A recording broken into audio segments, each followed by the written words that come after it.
Ladies and gentlemen, welcome to the FI India and HR and Propac Virtual Expo Conference. Without any delay, let us begin with our first session for the day on technology and automation implications for food industry.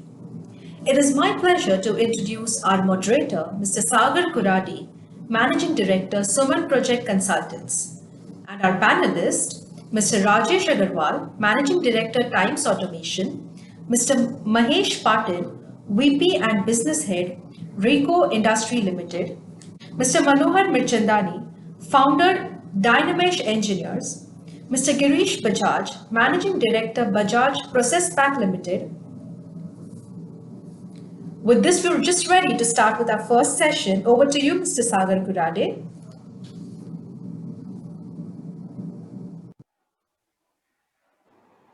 Very good afternoon to all. We are gathered here today with regard to panel discussion on technology and automation implication for food industry. As you are all aware, food industry is one of the pillars of the Indian economy, contributing to 12% of Indian GDP and a major employer for the country. Having said that, before we talk on the topic, let me have the pleasure of introducing an esteemed panel here. I have Mr. Rajesh Agarwal, Director of Times Automation, as a panelist. I also have Mr. Manohar Mirchandani, founder of Dynamic Engineers, Mr. Girish Bajaj, Managing Director of Bajaj Process Pack Limited, and Mr. Mahesh Patil, Vice President and Business Head of Rico Industries Limited. I welcome all of my esteemed panelists to the panel discussion and look forward to a wonderful thought exchanges with regard to the topic, which is technology and automation implication for food industry. Before we start, it would be wonderful if we can quickly introduce each yourself individually, especially with regard to what your company does, so that our esteemed audience has a perspective on each one of you. Mahesh, starting with you, if you can share, followed by Girish, Manoharji, and Rajesh Agarwal. Please, Mahesh, go ahead. Thanks, sir. Myself, Mahesh Patil. I am the Vice President and the Business Unit Head for Rico Industries Limited. Rico is in field from 1975, almost 46th year we are in this particular business. We are doing the business of grinding solutions, the grinding solution, air pollution control systems, and pneumatic conveying systems. This business has come a long way. Earlier, it was something like supplying of the machineries and equipments. Now we have come up with supplying the complete end-to-end solutions for the customers, and in the field of the spice grinding, food or basin grinding, all these solutions are being provided by Rico Industries. Attached to that, some auxiliary equipments like sterilizers and other products which we have been collaborated with the ETI in France. So with their help, we are providing those solutions to the industries, and that's how we help the customers. Apart from the food industries, the grinding solutions, they also require some pollution control equipments or the conveying systems. So there also we give the turnkey solutions for them. So it's something like the end-to-end solution, right from the cleaning of the spices to the grinding, blending, and till the packing solutions. We also are into the cryogenic grindings, wherein we help for returning all the required the aromas and other fragrances of the particle cells. So yes, we are helping the customers throughout the journey, and journey begins from standard equipments now to the complete turnkey solutions as per the customer's requirements. Great. Girish, if you can share a bit about your perspective companies, followed by Rajesh Agarwal, Manohar Mirchandani and Rajesh Agarwal. Good morning, everyone, and thank you so much for inviting me to be on the panelist and sharing my views on the scope and of automation in the food industry. Myself, Girish Bajaj, and I am the Managing Director of Bajaj Process Pack Limited. Our company is over 33 years of inception, formed in 1988, is one of the leading companies involved in manufacturing and setting up of complete plant and machinery for mainly four segments. First, in for processing and packaging of fruits and vegetable industry, we set up plants for mango pulp, for tomato ketchup, for jams, for jellies, for salsas, for paste, puree, up to their packaging in pouches, cans, bottles, whatever. Second industry that we segment cater to is the beverage industry.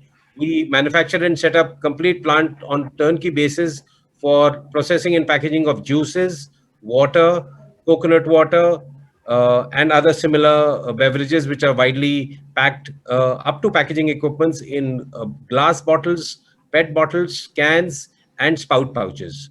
Third segment that we cater to is for milk processing. Here we do focus on only small farm level dairy equipments and packaging equipments we set up for flavored milk packaging. We would for flavored milk in glass and PET bottles. And the fourth industry that we are segment that we are catering to is we also set up fresh fruits and vegetable processing setup for sorting, grading, packaging units. So in the past 33 years, it's been our privilege to be associated with the Indian food processing industry from a very nascent stage to a stage where today we are talking automations, we are talking large scale capabilities, and we are proud to be associated with this industry for so long. Besides India, we are also catering to almost about 30 plus countries across the world, specifically focused in the Africa region. So I'm happy that I would be able to share whatever little knowledge and experience I have in this industry. And thank you once again. Lovely. Manorji, if you can share a quick perspective within a minute or two with regard to your company, followed by Agrawalji, and then we'll move forward.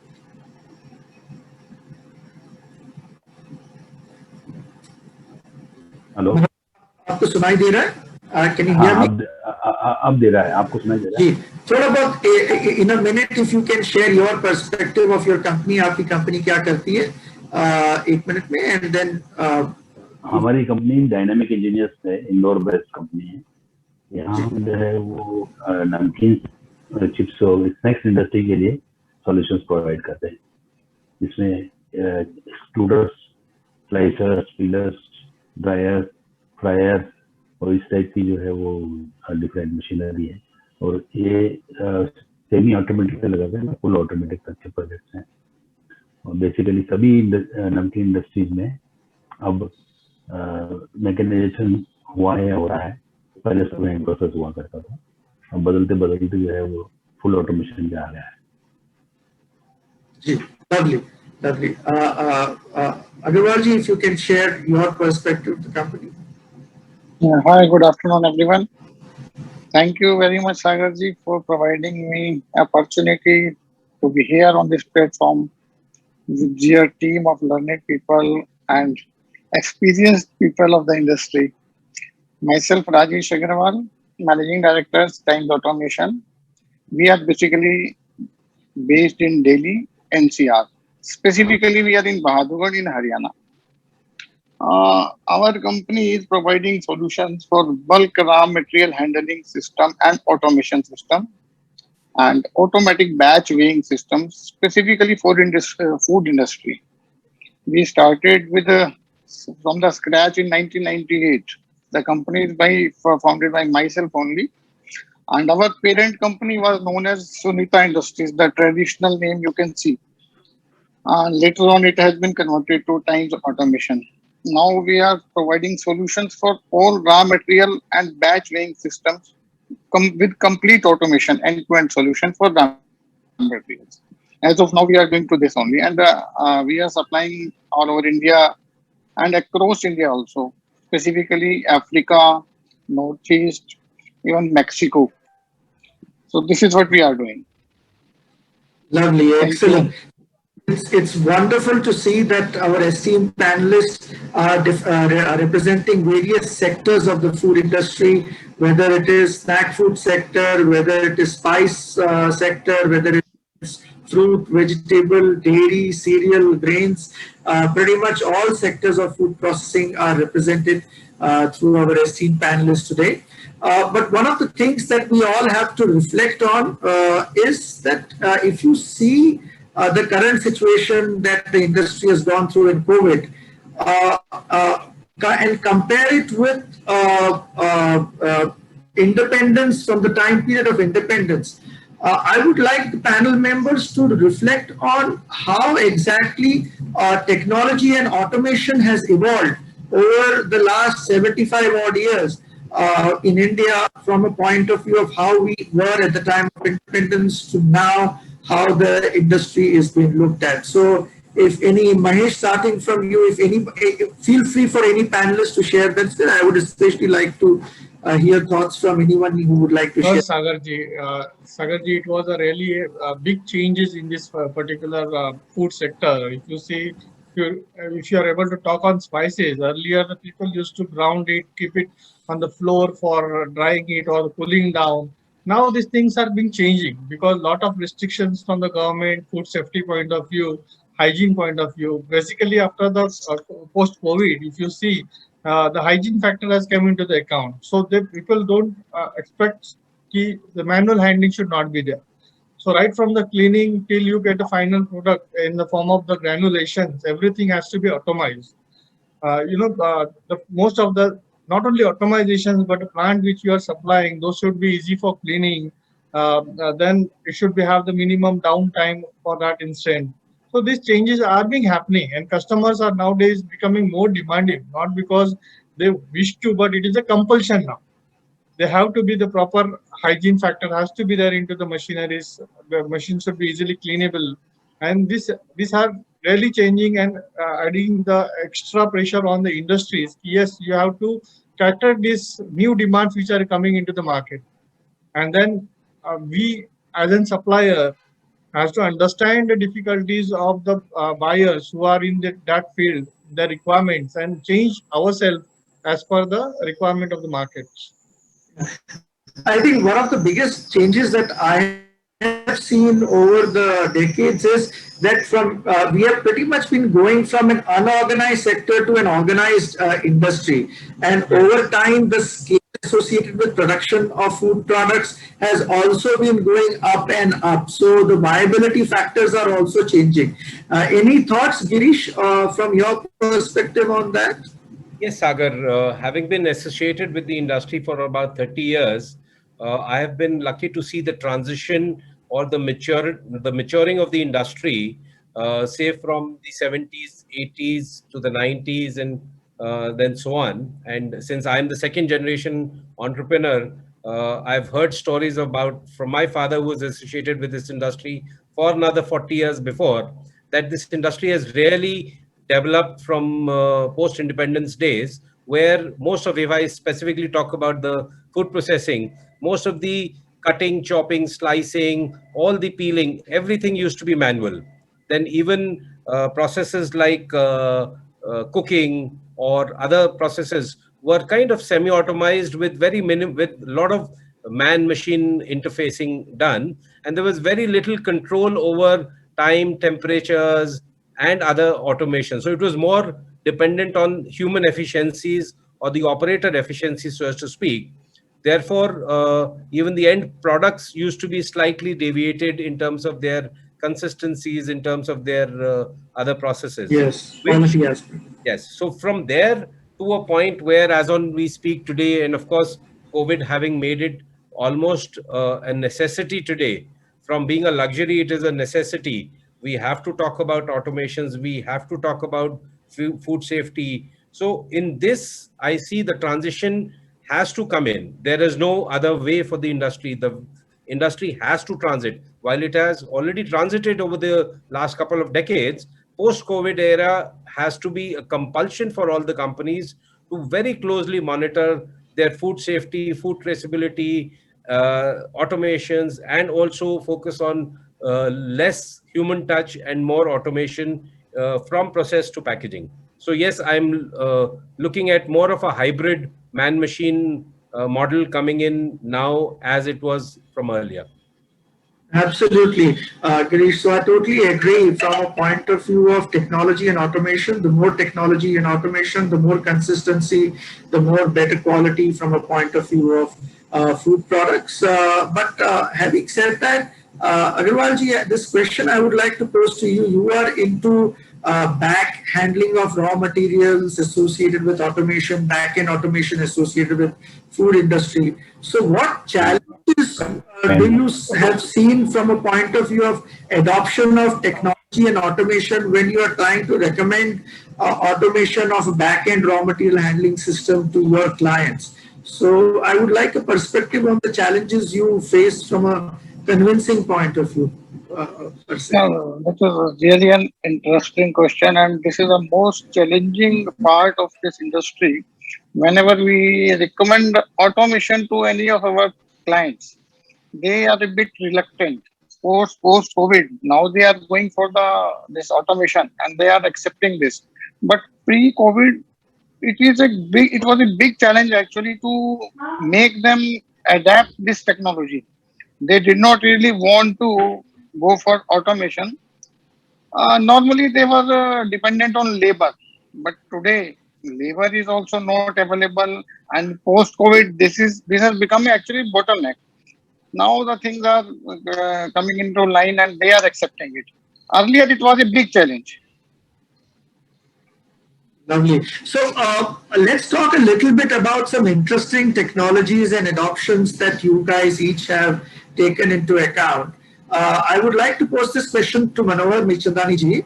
As dynamic engineers, can you share, because you are primarily into snack food sector, into namkeen, bhujiyas and other, what are the new technologies that are emerging and new automation that are emerging within your snack food sector?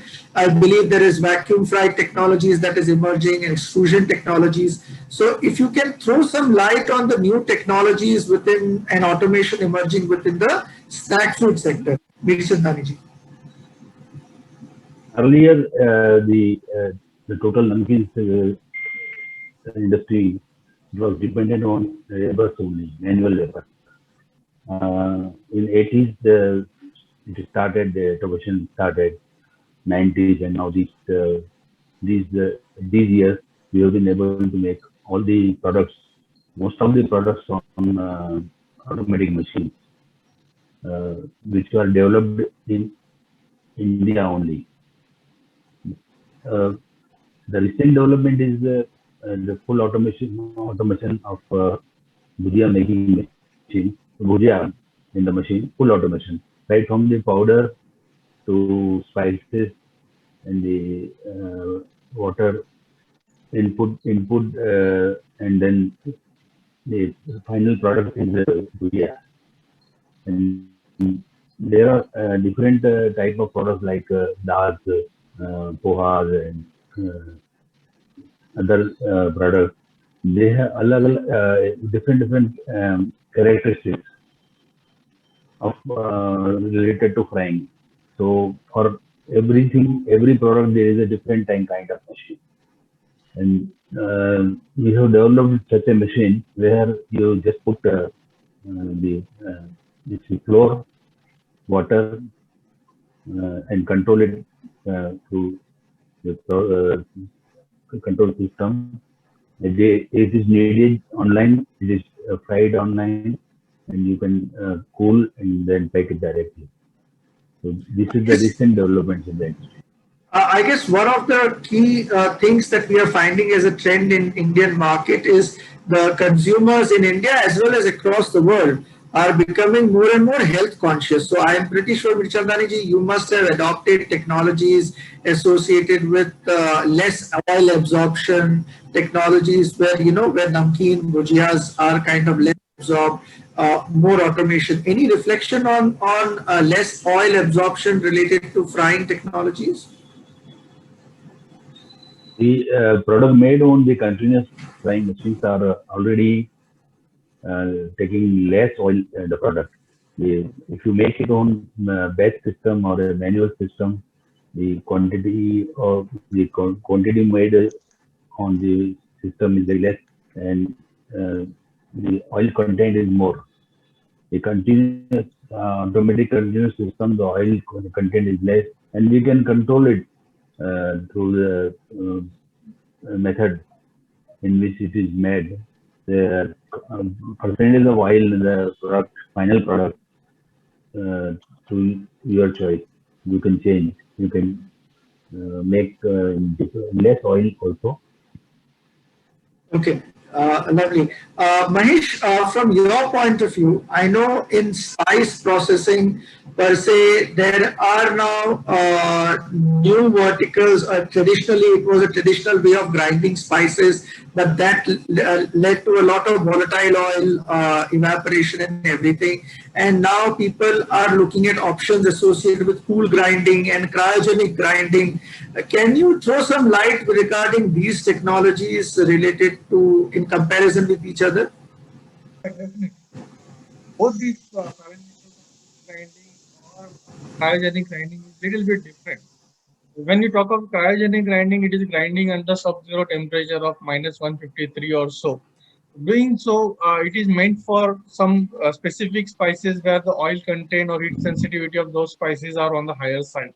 So there we can retain your volatile oil, your flavors. Again, it helps into the grinding. So the grindability of that product increases. Also, you can increase on your shelf life. Similarly, if you go with the chilled air grinding, so where we take the atmospheric air, we cool down, maintain the humidity in the grinding line, and that also helps you in increasing your yield in terms of your moisture losses. It again, if you maintain the moisture, retain the moisture inside the product, the shelf life increases. Now customers have become very smart. They know they talk of yield, they talk of granulations, they talk of all the ingredients which has to be preserved inside your material. So cater that. These are the two new variant of the technology we can call it a cool air technology and a cryogenic grinding, which has been introduced into the market. Any cost differential, Mahesh, between regular grinding versus cryogenic grinding and cool grinding from a cost and operational cost difference? Yeah, operational cost difference is here because when you handle the liquid nitrogens, it has its own cost. Maybe something like 14 rupees per kg to 25 rupees a kg, depend on the location where you're putting up the plant. But while grinding, it adds to something like 40 paise or 50 paise per kg, which is the additional cost which comes. But you get a better fragrances, and you can cater not only for the domestic consumption but other applications also. Suppose for a human instant, if you say if you have the 4% of VO, and I am able to retain something like 3.5% of VO, that can go into the various applications like sodas or some topping or some seasonings. So that benefit Absolutely. customer can get in form of the value additions. Absolutely.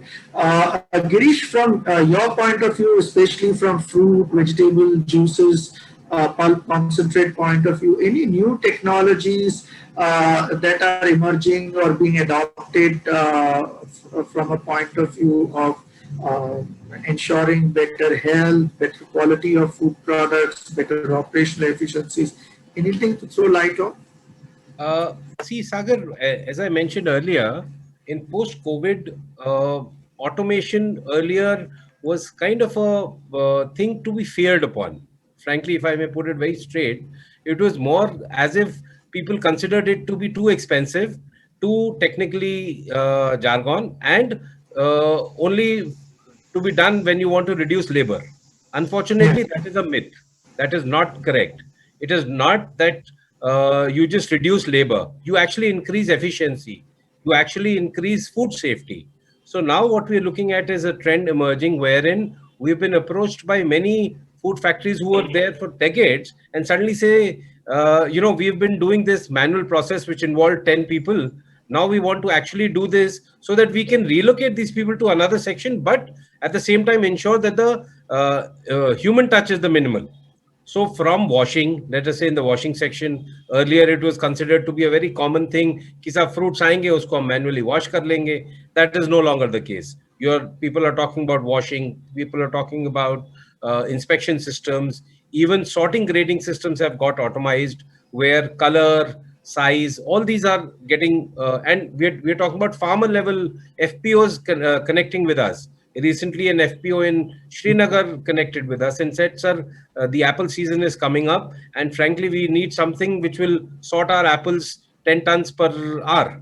So that is the, it's become a necessity now. Similarly, in the processing section also, if you see in the open, good old times, the open cooking systems were a prevalence across the industry. Now we want, people are looking at vacuum technologies for cooking, for heating. Even vacuum evaporation is becoming a norm, where people have realized that you can save on energies, you can save on actual cost, and also increase the quality.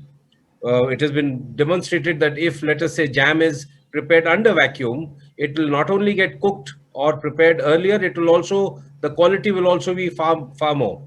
So these kind of automations, these kind of advancements, and even in the packaging also, packaging is also a very, very integral part of the entire value chain of food. So in packaging also, we're looking at spout pouches, which have become a norm, especially in the ketchup jam industry. Earlier, it was all restricted to glass bottles. Then even new types of cans have come in. And again, people are shifting from manual to automation, again, to increase the efficiencies and to increase food safety. So this trend I see is here to stay and will continue as we speak, even post-COVID, hopefully, when we are all over all this COVID issues also. So that is. Absolutely, Girish. We have seen technologies. We have gone from solar drying technologies quite a few decades to freeze drying technologies today that are getting adopted. And vacuum drying obviously is helping in many aspects of it. And you're absolutely right. Vacuum technologies are essential from a point of view of improving quality, consistency of food products that are being adopted today in the industry. Agarwalji, from your point of view, let's talk a little bit from a point of view of role of artificial intelligence when it comes to production and sales in terms of automation associated with it. Can you talk a little bit about the artificial intelligence aspects of it from your line machinery production point of view? I know, especially from the fact that, sometimes in back end mixing, say we are making biscuit plants. In biscuit, there has to be a measured quantity going into each dough batches that are getting produced. And there, each measured quantity has to be put in line, which a company like yours does. So please, if you can throw some light associated with the role of artificial intelligence in line and machine. Yeah, artificial intelligence is basically a part of automation. We are into mechanical automation, but we also take help of this artificial intelligence, because artificial intelligence is helping us a lot in production as well as sales. How it helps? See, in production, artificial intelligence is helping us limiting our downtime of our machines. How it is helping? Because based on data, based on data availability, based on the performance of the machine, we are able to find out how to make the preventive maintenance, when to do the preventive maintenance. This is only possible with the help of this artificial intelligence. Then only automation is going to work perfectly. Similarly, for quality also, based on the pattern identification, which we can do with artificial intelligence, we are able to maintain the quality. Mainly, we are working into bakeries and confectioneries, wherein we can check the pattern of a biscuit or a toffee, which is as per our quality standards. So we take full help of artificial intelligence. In that case, we are able to maintain this quality as well as downtime. We are cutting it. And for sales, I am not much aware of it, but as far as I understand from a normal today's scenario, what we are doing, we are able to forecast demand. Based on the computer software, we know how to which part of the country requires what item. We can prioritize our sales actually. And similarly, we can assess customer behavior. which customer wants in which segment. We can segment, we can identify this customer's behavior actually based on artificial intelligence. And I don't know much about artificial intelligence. So I think the data dynamics associated with the Yeah. sale definitely come into play. People going on digital platforms more and more has definitely come into play. It definitely helps us to understand with an integrated line and machinery coming into play. It definitely helps us through artificial intelligence to understand whether the line machineries are in sync to ensure the material balance with regard to the entire line, and that definitely helps us. Yeah, exactly. Any thoughts from your side on uh, artificial intelligence aspects associated with spice industry that you may have adopted? Uh, yes, definitely. When you talk of the recipe making system, so definitely we can know the what is the stock in that particular grounded silos, and then every time you blend some material with the machines, it will be with no human interference. This machines works to have the uniform blendings, or that quantity which you are specified, that only going to blend with your material. Same time, when you talk of taking the reports, what is my stock and how my process line has worked, where the problems came, those report also can be nowadays obtained from the artificial intelligence. You can operate your plant with remotely with help of your mobile. You can see all the datas. You can compile the datas. So this technology are in Indian field now, and we are also using making a good use of it, and it is helping the customers for that. Even they can show to their buyer abroad, ki this is what your stocks, this is what you have processed, this is your stock, and this was your stock number. So this is your production order will be going to complete in this much time. So all those things are happening, and our domestic customer are taking good use of it. Absolutely. Girish, one of the things that we need to highlight is how the cost of production has been coming down due to adoption of technology and automation. In fact, this question is for the entire panel. Girish, starting with you, if you can share how the costs are coming down or cost implication with adoption of technology and automation. Uh, Sagar, my take on this is that automation and automation and technology, uh, the cost implication is not the only point. I mean, that is not the sole reason of doing so. But yes, at many places we have seen that overall, when the efficiencies go up, so automatically the cost will come down. So it also is dependent on the economies, economies of scale. Economies So of scale. yeah, so because when you automate something, when you do an automation, obviously the plant is able to do much more production in a lesser period of time, thereby increasing the efficiency overall. So that is where we have seen the cost of production coming down. The quality certainly has gone up. So that has no matrix on cost. Quality is beyond cost.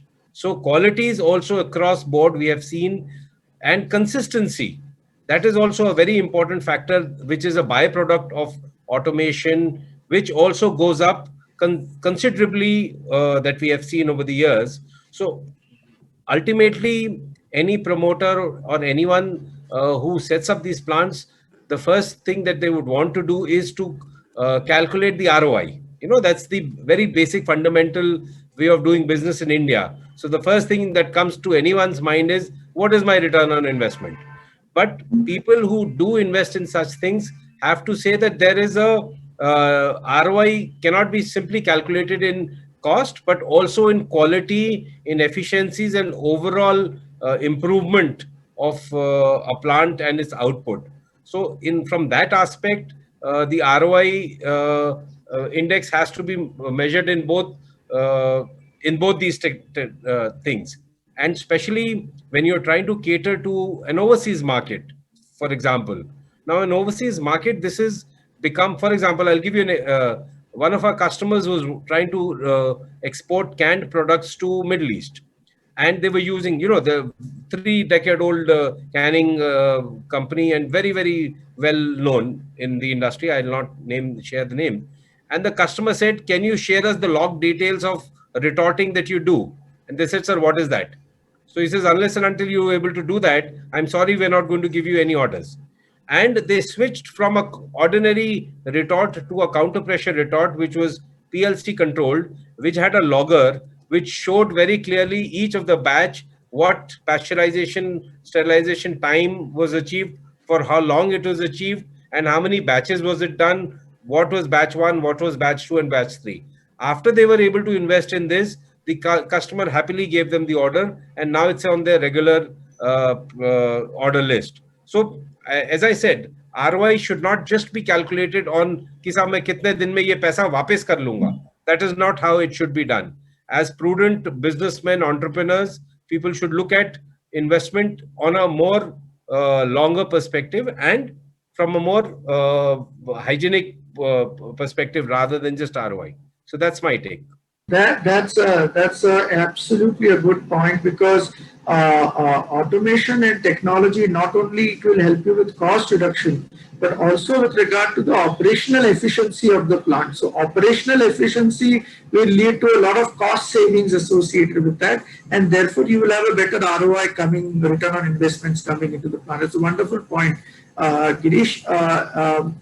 Another question I want to pose to the panelists. I know we are running short of time, but one of the questions I would like is, we all have gone through a COVID situation with regard to that, and the government of India has given several support policies, has put several support policies to various aspects of the various verticals of the industries. But we haven't seen any policy support coming from a point of view of engineering industry or a fabrication or machinery supplier industry. So, I typically find that Indian industry, especially machinery suppliers, get stuck up in positioning themselves between a high-scale European plant to a low-cost Chinese machinery manufacturer, and that's the positioning. So I really feel that the machinery fabricators in India can be positioned to supply to the whole world, not just within India, and that day too will come. But for that to happen, what is the kind of policy support that you think would be required? Any panelists, feel free to share their thoughts, please. Mahesh? Yes, sir. Post-COVID, it's really a difficult time. We know we all people in India are innovative. We can definitely compete with the China. But post-COVID, we have the typical scenario like increase in the raw material, labor going out. So a lot of issues were there in terms of matching with the deliveries are concerned. We feel that Indian government should do something. They have given the relaxation for MSME and other parts of the units, but definitely for the small player or the small industries where they require the support from the government, not completely in form of the money or the subsidy, but some other forms in terms of the tax relaxations or something like that. That will definitely help us in moving further for these industries. Sagar, if I may just come in, just to add to what Mr. Patil just mentioned. See, we all know the governments are all burdened. Not only Indian government, across the world, all governments are burdened. COVID has really taken a toll on a lot of. So let us not look at some sort of a subsidies coming in anytime soon. That's nothing going to happen. So we are more Atmanirbhar there. But what I really feel the Indian government needs to do in a long-term, medium to long-term perspective is to follow the automobile industry model to create an ecosystem for the engineering industry. Now, I have traveled extensively across the world, and China specifically, whether we like it or not, we have to learn from these guys. How is it that these guys are able to produce so low? Besides the quality part, which we always know and talk about, is that they have a very big, huge ecosystem. If you talk about, I know of towns where, let's just say, a blow molding machine is made. There are 100 manufacturers stationed in that town, and there are 1,000 vendors starting from a pneumatic manufacturer to a supplier of a body, to a fabricator who's doing the inside, to a powder coating unit, to a buffing people. So ultimately, it is the ecosystem that is needed. So look at the automobile industry. Why automobile industry is so successful where it is? That they have, wherever Maruti goes, Manesar and Gurgaon has an ecosystem of at least 500 vendors attached to them. Now, obviously, a Bajaj Process Pack Limited or a Rico Industries cannot expect its vendor to follow. What we need is a creation of a engineering hub or an engineering township where they say only engineering related industries can be set up, and we will provide X subsidy to anybody who comes in, invest in that, and there all the vendors can come together and the manufacturers will come together, and that is where every one of us will be able to realize or make the economies of scale, which is so important to take on the Chinese when it comes to the pricing. They beat us hollow when it comes to economies of scale, and that is something can only happen. I've visited a number of engineering units like ours in China, and trust me, it's not their in-house infrastructure that is beaten. My infrastructure is almost equivalent, if not better, to many of the industries I've visited. Is the ecosystem that beats us hollow. Sitting in Delhi NCR, I don't have an ecosystem. I'm sure Mr. Patil, probably in Pune, they are lucky enough to have some better ecosystem because of the Tatas and the Bajaj of the world having created one. But most of the industry across India doesn't have. So that is one very important thing that Indian government should support in medium to long term perspective. Yeah, and I agree, because not only from a point of view of capital subsidy, if at all government can consider, but also these production linked incentives that government has now introduced. Even the fabrication industry or machinery supply industry or those in technology and automation related equipments, they are also manufacturing, and because they are manufacturing, there can be some production link incentives that can be probably be offered to them, especially as they are looking to scale up and ensure that their clients' expectations are met. So I think that will be also a good suggestion going to Government of India. Mirchandani, from your point of view, we know a lot of startup initiatives have happened in India now, and government is also looking at farm level interventions associated with food processing industry. So any suggestions from your scale point of view, what would you suggest to the industry in undertaking at farm level or from startup India initiative? आप क्या suggest करेंगे अपने तरफ से? Government ने जो है वो छोटे स्टार्टअप को हमारे जैसे मैन्युफैक्चरर्स के थ्रू प्रमोट करना चाहिए. लो प्राइस पे उनको मशीन्स मिलना चाहिए, लो प्राइस पे उनको जो है वो जगह मिलना चाहिए काम करने की, और फिर लॉजिस्टिक्स और मार्केट और उसके लिए. तो स्टार्ट में जो है वो कैपिटल ज़्यादा न लगे, ऐसा कुछ मॉडल बनना है. Lovely. I think we have just run out of the time, as I have been told, but I welcome all the viewers. In case of any questions to any panelist, feel free to email it to the organizers or to us as knowledge partners at sfc@sumanfoodconsultants.com, and we'll be happy to share back a revert from each of the panelists. With that, I like to thank each of my panelists for their wonderful thoughts and suggestions on various aspects of food industry. We know we are short of time. Unfortunately, we have exceeded our time, and I would love to have a discussion more, but hopefully another day, another session on the same. With that, thank you so much to all the panelists. Wonderful thoughts. Thank you so Thank much. you. Thank you, everyone. Thank you. Thank you. This indeed was an extremely fruitful session. Thank you, Mr. Sagar Kurade, and all our panelists for sparing this time for us. Also, a very big thank you for all our attendees for being patient and listening to all our speakers attentively. Dear friends, thank you for your presence in this session. It's time to take a short break, and we will be back in the next session.